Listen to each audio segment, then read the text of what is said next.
E o glúten? Será ele mesmo o vilão? Vamos conhecer um pouquinho mais sobre esse assunto?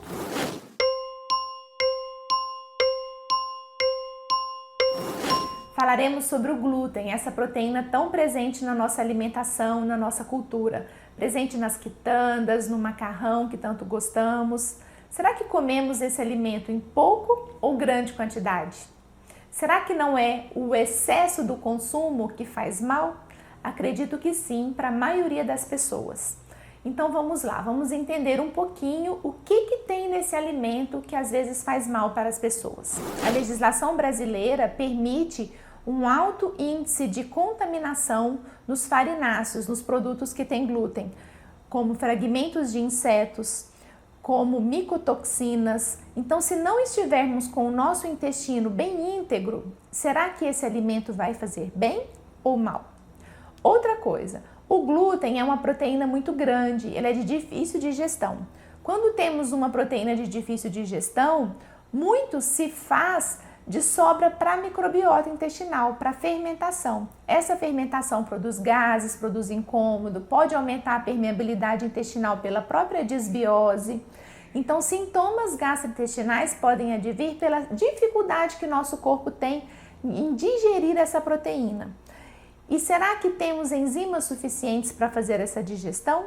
Será que o nosso intestino está íntegro e ótimo e comemos uma quantidade grande ou pequena?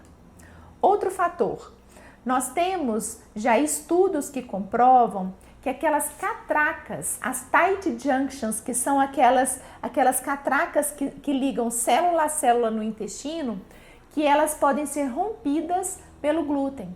Existem proteínas ali chamadas de zonulinas que elas são rompidas com a presença do glúten.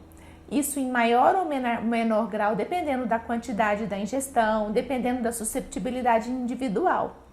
E isso aumenta a permeabilidade intestinal, que vocês já conhecem, que é o leaky gut, fazendo com que o nosso sistema imune fique em alerta, porque está entrando mais substâncias que não deveriam entrar para o nosso corpo.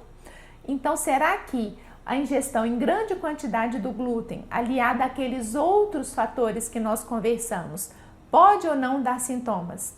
Porque tantas pessoas têm sintomas às vezes à distância, cefaleias, dores no corpo, dores articulares, mal-estar, fadiga crônica, diarreia, constipação, entre outros. Não necessariamente o paciente é alérgico ou tem uma doença celíaca. Às vezes é uma sensibilidade ao glúten e às vezes pelo excesso que esse paciente tem na ingestão. Então vamos tomar mais cuidado com o que comemos. Eu particularmente não indico a ingestão do glúten na rotina para ninguém.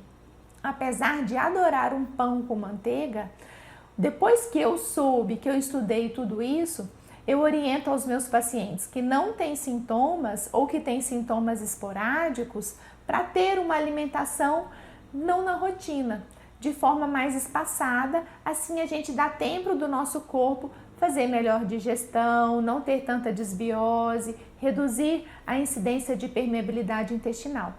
É isso então que eu queria passar para vocês. Fiquem atentos ao que a gente come, fiquem atentos porque a nossa legislação permite muitos contaminantes e nem sempre nosso corpo está preparado para receber alimentos que não são alimentos de verdade e ainda estão contaminados.